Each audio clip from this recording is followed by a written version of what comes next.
pela ilustre visita também. Bom dia, pessoal. O Gutierrez está nos dando aí a honra de mais um lançamento, né, pela casa. Teve o primeiro.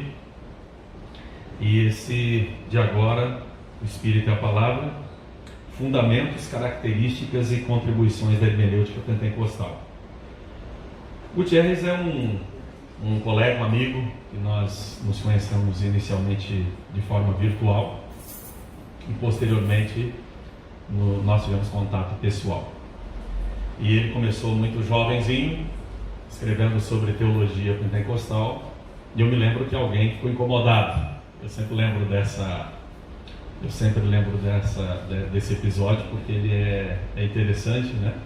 Alguém ficou incomodado, achou que ele fosse muito pretensioso em dar esse título para o blog dele, Teologia Pentecostal, né? Quem que esse menino pensa que ele é, né? O fato é que o menino cresceu, aprendeu inglês, tem contato com grandes teólogos pentecostais pelo mundo e conversa com os tupiniquins, seus irmãos aqui, né, ainda. E ele está lançando esse livro que traz vários textos, né? Não é um texto linear, tratando de forma única de um assunto, mas vários aspectos do mesmo assunto, né? Mas são muito interessantes os textos. Eu falo particularmente pelo fato de ter tido o privilégio de revisar o livro. E ele vai expor para a gente hoje aqui, em perspectiva, um pouco do que significa o Espírito e a Palavra. O Gutierrez é graduado em Comunicação Social pela Faculdade Paulus e pós-graduado em Mercado Financeiro e de Capitais pela Universidade Presbiteriana Mackenzie. É editor do blog, como já dissemos, Teologia Pentecostal, e membro e professor de escola dominical na Igreja Assembleia de Deus, Ministério Belém, em São Paulo. Também é autor do livro Revestidos de Poder, publicado pela CPAD. Gutierrez, a palavra é sua. Nós vamos ter um momento da exposição, depois vamos ter uma reação minha com o Gutierrez e vamos abrir também para algumas perguntas e questionamentos de vocês. Muito obrigado, César. Obrigado aí pelas palavras de carinho. Obrigado aos irmãos que estão aqui. Esse livro, O Espírito e a Palavra, há algum tempo, até antes mesmo do Revestido de Poder, que foi meu primeiro livro, eu já vinha pesquisando a respeito de hermenêutica pentecostal. Vocês observaram que no último ano esse tema virou quase uma moda, né? Assim, ele vem sendo bem tratado nas redes sociais. Aliás, vem sendo muito tratado. Bem, não. Mas virou assunto de redes sociais. Então, quando o assunto chega no Facebook é porque já ganhou uma certa popularidade. Só que, eu sempre afirmo isso, e é um fato, a gente está bem atrasado ainda nesse assunto. Quem inaugurou em forma de livro aqui no Brasil foi o nosso amigo César Moisés, com o livro Pentecostalismo e Pós-Modernidade, que ele lançou pela CPAD. Esse livro foi mega importante para inaugurar esse debate de uma maneira mais séria, e a gente agora tem esse desafio de continuar e amadurecer esse entendimento a respeito de hermenêutica pentecostal. Por quê? O pentecostalismo no Brasil já chegou, já estamos aí há bastante tempo, já somos centenários, e a teologia pentecostal brasileira, ela sempre foi criada em um ambiente de igreja, o que é ótimo, o que é bom, é necessário.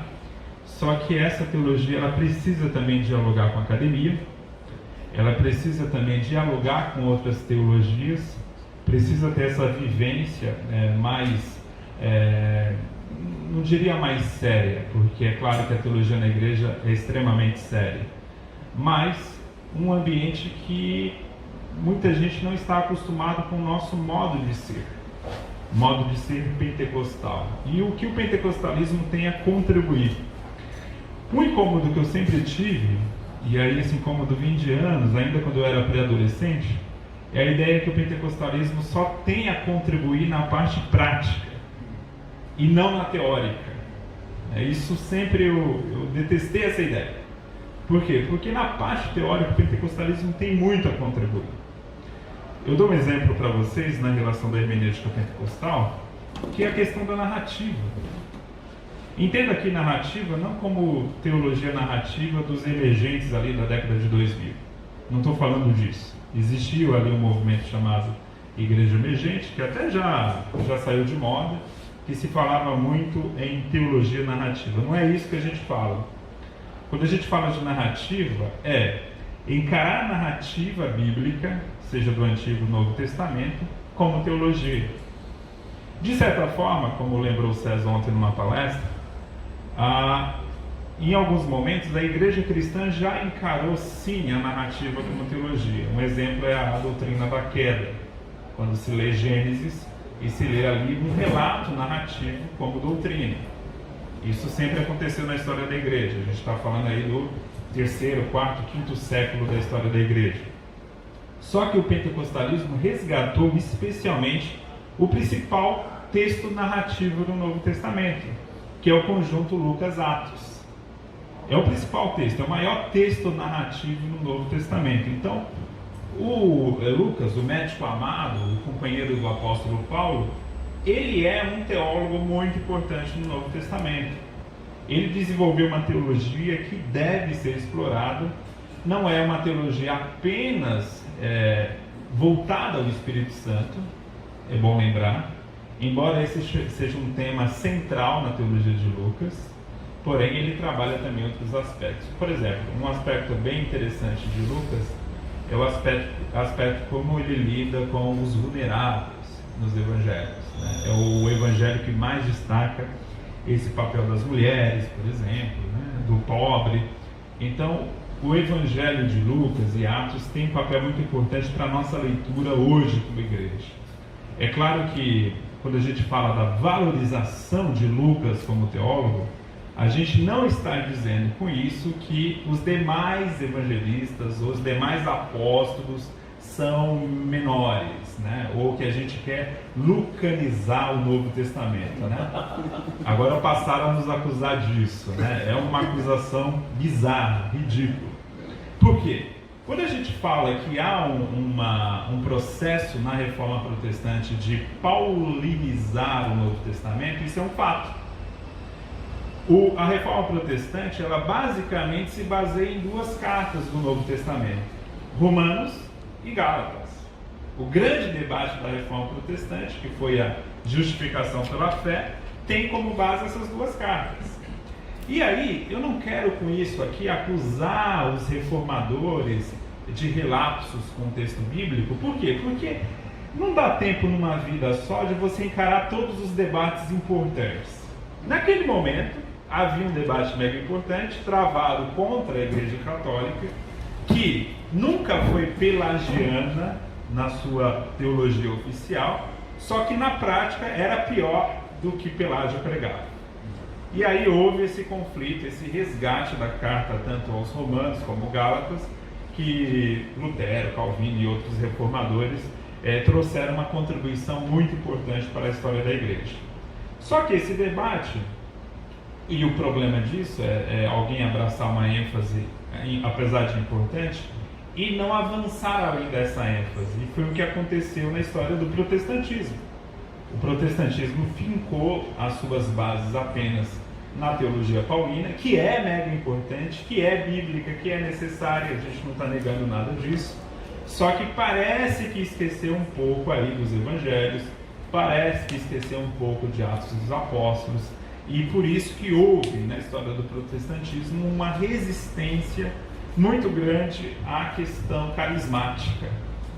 Se você pega os relatos ali do derramamento do Espírito Santo na rua Azusa, a oposição de cristãos tradicionais à rua Azusa é uma oposição espantosa.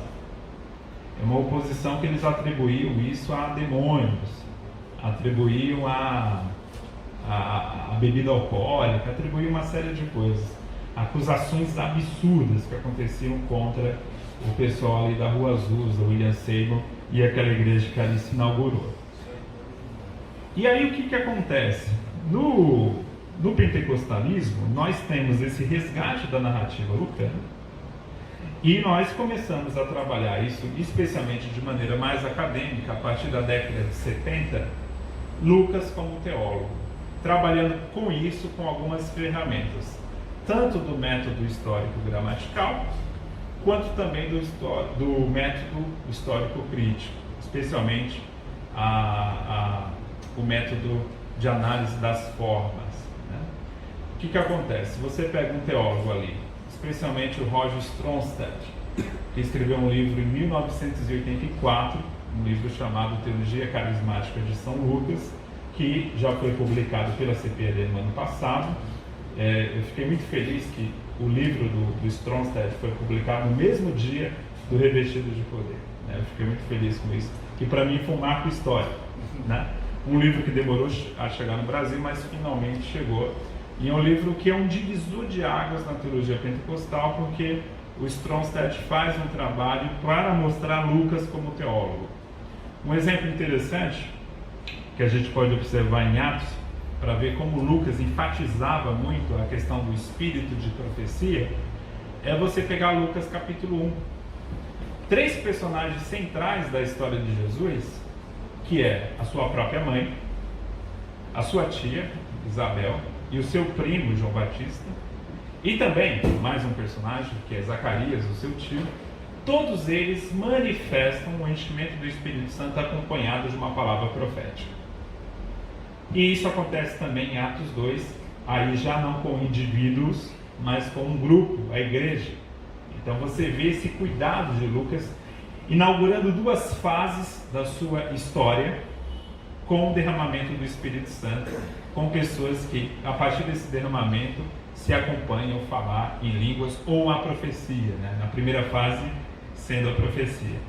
E por que para o pentecostalismo, o falar em línguas e a profecia são elementos tão importantes? Porque, se você observar o Novo Testamento, ele não fez, os teólogos do Novo Testamento, aí, Lucas, Paulo, Mateus, etc., eles não fizeram teologia de gabinete. Eles não fizeram uma teologia ali no Marfim, que depois era traduzida para a igreja em uma linguagem simples. Não. Eles fizeram uma teologia a partir da pregação, da proclamação. Era uma teologia, aquilo que os americanos falam, né? Real time, em tempo real. Né? E aí você tem isso no Novo Testamento muito vivo, especialmente na figura do apóstolo Paulo, uma teologia da pregação, que também é muito presente na primeira fase do pentecostalismo. O pentecostalismo desenvolve, num primeiro momento, a sua teologia a partir do púlpito, a partir da pregação, a partir da proclamação nas praças, nas ruas.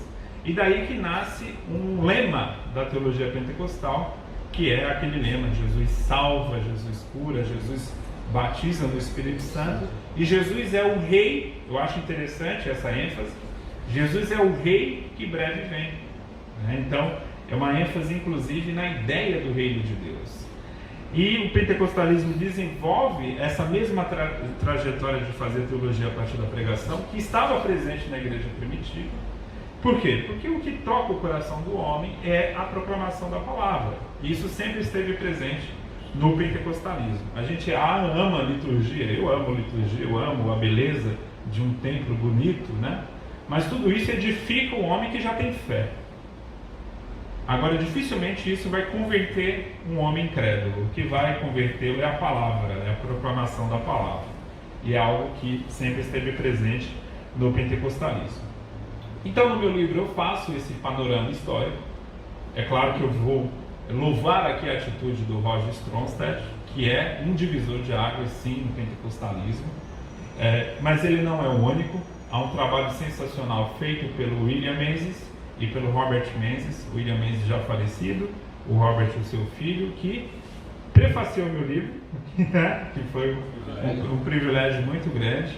O Robert Menzies hoje, para mim, é o melhor teólogo pentecostal das Assembleias de Deus. É um sujeito com uma formação acadêmica incrível, tem um doutorado na Escócia e é missionário na China.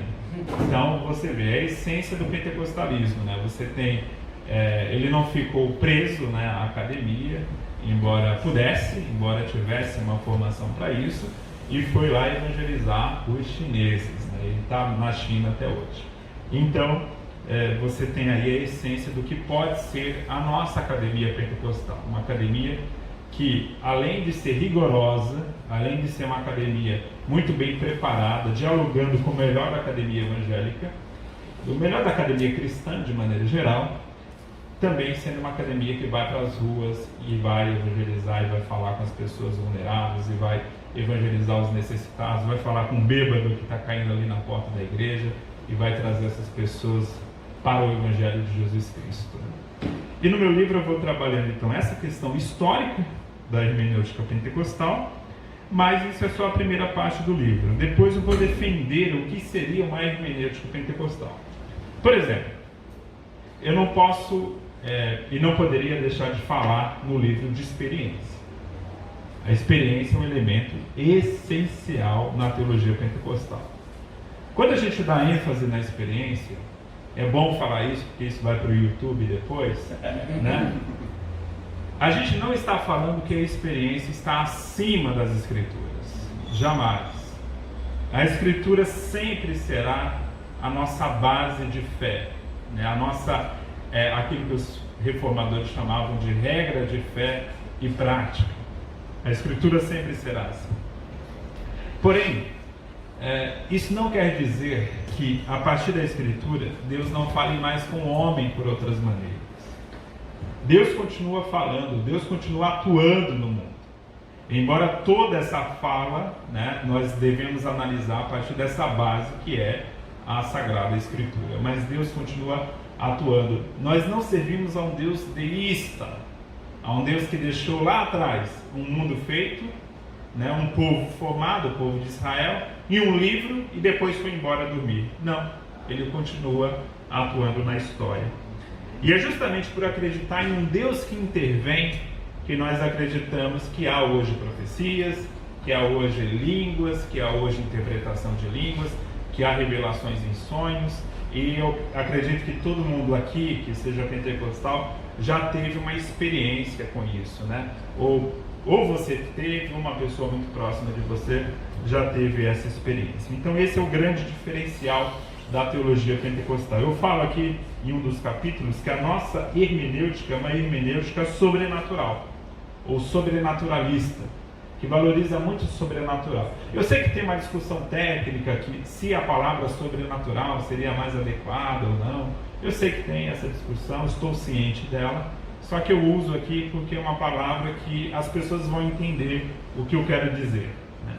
Há um elemento transcendente na teologia cristã, especialmente também no pentecostalismo, e isso tem que ser sempre valorizado na hermenêutica pentecostal. Por exemplo, eu falo aqui que o pentecostal não tem dificuldade de abraçar a Bíblia como palavra de Deus por uma questão muito simples, que ele acredita no sobrenatural.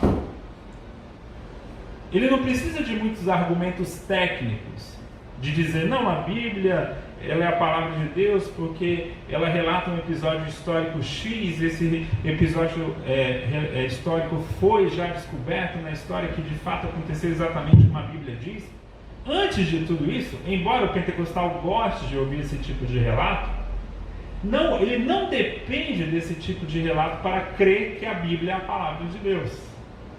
É isso que eu quero aqui ficar bem claro, ou deixar bem claro para vocês, o seguinte: não é que a gente não valoriza a ciência, não é que a gente não valoriza a arqueologia, tudo isso, mas a fé simples do pentecostal não depende disso para acreditar que a Bíblia é a palavra de Deus, porque ele abraça esse livro de fato como a voz viva de Deus, a voz atuante de Deus, ao ponto que às vezes tem exageros, né? Às vezes o sujeito abre ali no Salmo 91, eu vou proteger aqui a minha casa aqui dos maus olhados, né? Aquela superstição. E é engraçado, eu sempre falo isso até na minha igreja local, que o único texto bíblico que o diabo cita para Jesus é o Salmo 91, né? Então isso não quer dizer que ele tenha algum tipo de medo desse texto. O fato é que o pentecostal encara de fato a Bíblia como a palavra de Deus e como uma palavra viva. Isso é uma ênfase importante do pentecostalismo. E eu falo o seguinte, o pentecostalismo depende disso. Depende disso. Ele depende de uma fonte de autoridade. A nossa fonte de autoridade não está no Papa, nós não somos católicos. A nossa fonte de autoridade não está na tradição, porque nós temos uma tradição muito pequena ainda. A gente só tem basicamente 100 anos, então não se pode ainda falar de uma longa tradição, né? E também a gente não tem a base de figuras ou grandes líderes. Embora haja esses grandes líderes no pentecostalismo, nenhum pode ser eleito como o nosso grande representante. E graças a Deus por isso. Graças a Deus por isso. Então, a nossa fonte de autoridade, e é por isso que nós estamos mais próximos do protestantismo do que do catolicismo, ou do que de outras correntes cristãs, porque a nossa fonte de autoridade é a Bíblia. E nós precisamos sempre de uma autoridade para nos guiar. Outro destaque que eu vou dar no livro é a respeito da experiência, até esqueci de mencionar um ponto. Por exemplo, quando a gente fala da importância da experiência da interpretação, o que nós queremos dizer com isso? Tem um estudo de um neurocientista chamado Antônio Damasio. Não sei se alguém aqui já ouviu falar. O Antônio Damasio, ele escreveu um livro muito interessante chamado O Erro de Descartes. O que ele vai trabalhar nesse livro? Ele vai trabalhar o seguinte, aquela ideia do iluminismo, que a razão é a única fonte de conhecimento, né, a única forma de alcançar um conhecimento verdadeiro, é uma ideia boba, uma ideia estúpida. Por quê? A emoção também é uma fonte de conhecimento do ser humano.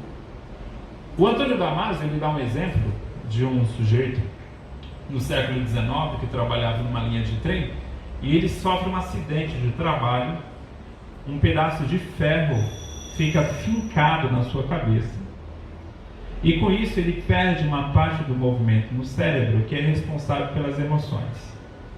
O que aconteceu com a vida desse homem? Ele continuou um homem extremamente racional, ele sabia fazer cálculos, ele sabia resolver problemas lógicos, só que ao perder a capacidade de ser um ser emocional, ele se tornou um sujeito totalmente insuportável.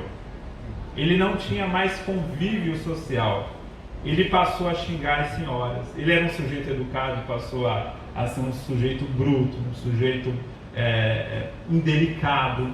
E aí, poucos anos depois, ele morreu. Tamanha foi a reviravolta na vida dele, quando ele perdeu o seu lado emocional. E qual é a conclusão do Antônio Damasio? A conclusão é a seguinte: a emoção, diferente do que pensavam os iluministas, que seria um atalho que atrapalharia a racionalidade, pelo contrário, a emoção nos ajuda a sermos mais racionais. Olha que interessante. Isso é muito presente no pentecostalismo, pessoal, porque há um destaque do papel da emoção e isso não torna o pentecostalismo uma fé antirracional. O que nos livra é do racionalismo. É por isso que quando o pessoal fala aí na internet, há uma invasão de liberais no meio pentecostal, eu falo menos. Deve existir realmente liberais no pentecostalismo, mas deve ser 0,00001% da nossa base de obreiros no Brasil hoje. Deve ser. Por quê? Justamente por lidar com uma fé que tem muito lado emocional, que tem muito lado experimental, é difícil uma fé tão racionalista, ou uma falta de fé tão racionalista, como o liberalismo teológico, adentrar nas nossas portas. A gente tem um poderoso remédio contra isso, um poderoso antídoto contra isso. Então, o que eu falo, que é o grande risco que há no meio pentecostal, em relação a teologias estranhas desse meio, é o que eu chamo de hermenêutica romântica. É um capítulo desse livro também. O que seria hermenêutica romântica? O romantismo, vocês sabem, foi um movimento literário, começado lá na Alemanha, na Europa. Agora, o que seria essa hermenêutica romântica? É um exagero subjetivista, é um exagero não mais ter um lado emocional, mas ter um lado apenas emocionalista. Então aí há um risco dos afetos tomarem conta de tudo. Aí eu dou um exemplo para vocês. É possível você ser ortodoxo na teologia e ser romântico na teologia também. Como? A partir do momento que você passa a fazer decisões morais baseadas apenas em afeto. Por exemplo, essa frase que o Robert Bell usou no seu livro, né? O amor vence. O amor, love wins. Por que eu vou ser contra? É assim que pensam os românticos, tá? Por que eu vou ser contra uma relação homossexual se aquelas duas pessoas se amam? Veja a ideia do afeto aí, né? Se aquelas duas pessoas se amam, por que eu vou me meter contra esse tipo de relação? Eu vejo que aí é um caminho perigoso que muitos pentecostais podem entrar. Por quê? Porque a gente valoriza muito o sentimento e o afeto, e pode ser que esse caminho case com o pentecostalismo. Em São Paulo, não sei aqui no Rio de Janeiro, mas em São Paulo a maioria das igrejas inclusivas são carismáticas, ou são de origem carismática.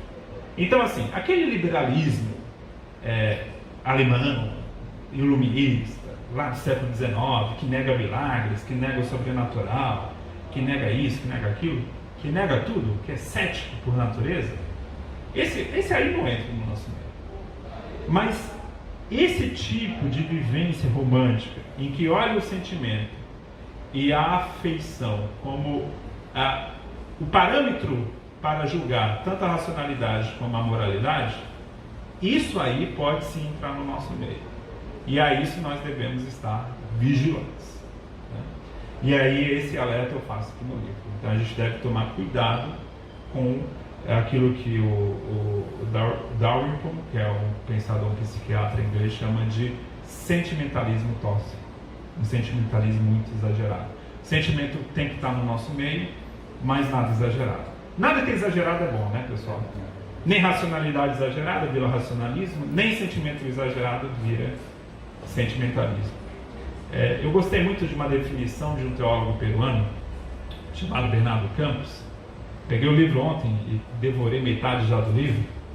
Bernardo Campos fala o seguinte: a nossa inteligência, ele fala, não é moderna, portanto racional ou racionalista, e nem pós-moderna, ou seja, sentimentalista.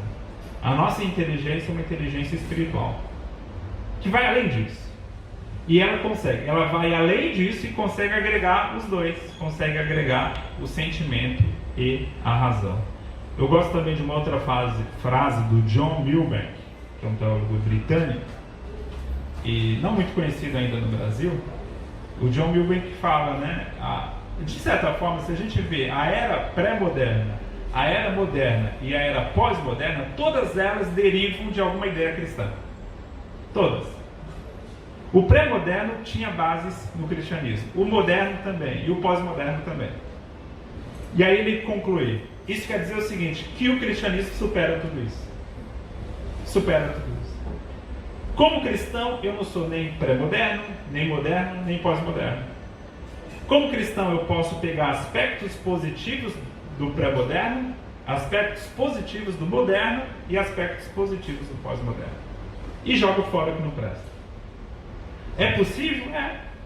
Eu não preciso demonizar um período histórico específico.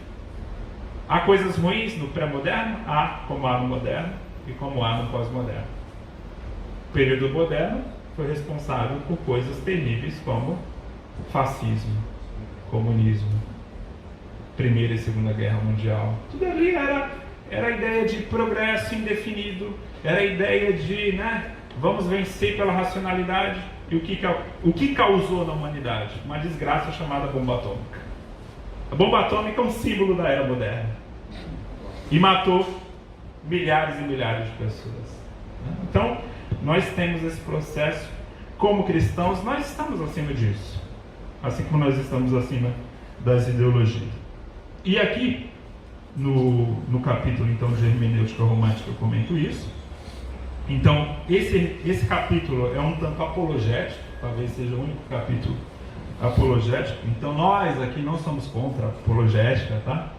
nada disso, aí como anda espalhando também na internet, que os novos teólogos pentecostais são contra a apologética e tal.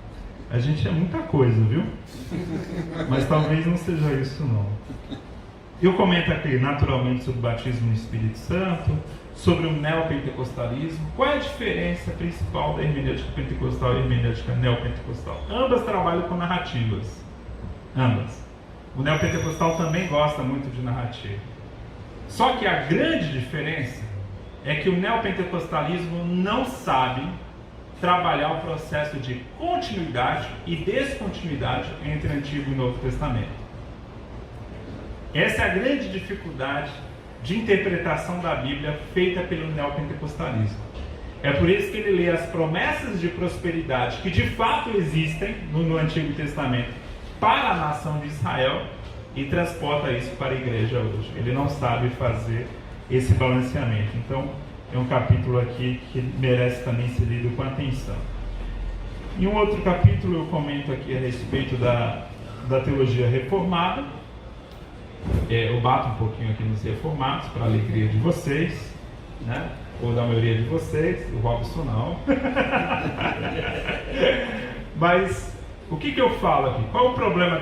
Eu volto a isso, né? Aquele problema da reforma protestante. É supervalorizar as cartas paulinas em detrimento do restante da Bíblia.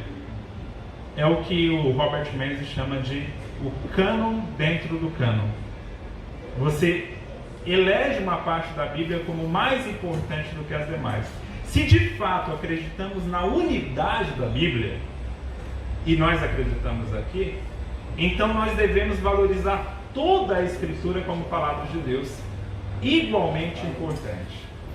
Esse é o ponto e que nós defendemos na teologia pentecostal.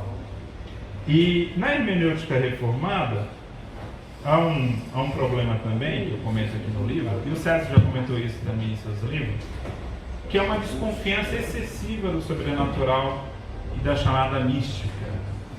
Vamos lembrar que o cristianismo tem uma tradição mística. Místico quer dizer o quê? Quer dizer justamente esse acesso ao transcendente diretamente, sem mediações. É aquilo que os pais no deserto tiveram na Idade Média e o que o pentecostalismo de alguma forma continua na história cristã. O cristianismo sempre teve esse lado de busca dos dons espirituais. E esse lado é mega importante na nossa vida e que nós conseguimos resgatar no pentecostalismo e que deve ser cultivado e continuado hoje também. E, infelizmente, a teologia reformada tem uma desconfiança muito grande a respeito disso. Por exemplo, eu citei esse exemplo ontem numa conversa ali que o César estava. Eu acho muito engraçado como os reformados interpretam aquele texto paulino que Paulo fala a respeito de cânticos espirituais. Eu acho que é um exemplo clássico dessa dificuldade com o sobrenatural. Cânticos espirituais que Paulo fala ali, claramente ele está remetendo a Crônicas, onde em Crônicas falava, e fala ali um texto de Crônicas, que os filhos de Asaf cantavam e profetizavam. Ou seja, essa é a relação de cânticos espirituais. É uma ligação da música com a profecia. E o que Paulo fala também em 1 Coríntios 14, quando ele diz que eu posso orar em línguas ou cantar em línguas. Aí o reformado, ele pega o texto de Efésios, de Colossenses, quando Paulo fala a respeito de cânticos espirituais, ele diz, não, isso é um sinônimo para salmos. Assim, é uma distorção completa da intenção do autor. A título do quê? A título de você ter ali uma consonância com a sua própria tradição. Então a gente deve tomar cuidado com isso, porque se criou uma aura no Brasil que só se faz teologia boa no meio reformado. Essa é uma crítica que o César tem feito bastante, mas quando você vai estudar mais a fundo a teologia, quando você passa ali autores que não são apenas ali do meio reformado mais famosinho, porque os caras acabam se repetindo demais, você vai ver a vida além da teologia reformada é uma vida bem interessante, né? Ortodoxa, bíblica, né? fiel à Bíblia como palavra de Deus, porém que consegue fazer leituras que os reformados, com essa dificuldade tremenda com o sobrenatural, muitas vezes não conseguem. Eu sei que isso tem melhorado, graças a Deus por isso, até mesmo no meio reformado. Quando você pega um autor reformado como James Smith, é um exemplo disso, é um exemplo de alguém que vem rompendo com essa tradição anti-sobrenaturalista, mas esses caras ainda não são famosos aqui no Brasil, infelizmente, né? Estão começando agora. Porém, os mais famosos do Brasil ainda têm um ranço muito grande com o sobrenatural. E aqui, pessoal, para caminhar aqui ao fim, para eu abrir espaço para as perguntas e para a reação também aqui do César, eu também comento a respeito da suficiência das Escrituras. Obviamente, nós sustentamos a Bíblia como suficiente e nós não precisamos de novas revelações no que diz respeito à salvação, no que diz respeito às doutrinas essenciais. Qualquer revelação com R minúsculo é apenas para nos ajudar na aplicação dos princípios da palavra. O capítulo 9 é um capítulo que eu julgo interessante também, porque é um capítulo que eu falo a respeito do legalismo. E o legalismo é um exemplo, pessoal, de leitura viciada. E o legalismo sempre esteve muito presente no pentecostalismo. Mas eu falo aqui, não só no pentecostalismo, mesmo na história do cristianismo como um todo, toda vez que o cristianismo cresceu em um ambiente muito vulnerável, muito pobre, o legalismo cresceu junto. Por que há uma ligação da pobreza com o legalismo? Aí eu explico aqui no livro. Eu dou um exemplo. Quando você não tem dinheiro para ir no cinema, ir no teatro ou ir numa livraria bacana, é mais fácil condenar a cultura. Aí quando você chega na classe média alta, foi o que aconteceu com os assembleanos no Brasil. Até a década de 60, 70, o assembleano médio era classe D e E, da classe mais pobre da nação. Aí a partir da década de 80, especialmente na década de 90, os pentecostais começaram a chegar nas classes mais altas. E aí entra o conflito. Puxa, eu não vou no cinema, eu não vou no teatro, mas o meu amiguinho na escola vai. Quando era pobre, o amiguinho da escola também não ia. Então era mais fácil condenar. Agora não, agora tem esse conflito. Puxa, meu amigo aqui vai, 10 mil à minha direita vai, né? 1000 à minha esquerda também vai. E aí como é que fica? Aí entra esse conflito. Então eu mostro nesse capítulo que é um exemplo de leitura viciada que o legalismo produz a partir de uma condição sociocultural. E aí a gente vê como a nossa situação cultural pode influenciar negativamente a leitura do texto. Eu costumo dar um exemplo também, por exemplo, pessoas que, ou mulheres, vamos imaginar uma menina, tipo uma adolescente que teve um relacionamento muito ruim com o pai. O pai era abusivo, o pai era um bêbado que batia na mãe, que batia nela. Imagine essa criança crescendo, essa menina crescendo, como que ela se relaciona depois com Deus. Porque Deus, na Bíblia, tem a figura de um pai. Embora também tenha ali Isaías como mãe, mas de maneira principal como pai. Como que ela pode ler Deus? De duas formas. Ou ela pode se achegar muito a Deus e dizer, Deus é o pai que eu nunca tive. Ou ela pode projetar em Deus o mesmo relacionamento que teve com o pai humano e ver Deus como um tirano. Veja que a sua própria relação social e familiar influencia a forma como ela lê o texto bíblico. Então, quando a gente fala da influência do leitor no texto, embora isso seja muitas vezes mais negativo do que positivo, é porque a gente não percebe que a nossa história de vida influencia assim a forma como nós lemos o mundo, como nós interpretamos o mundo e como nós interpretamos um texto.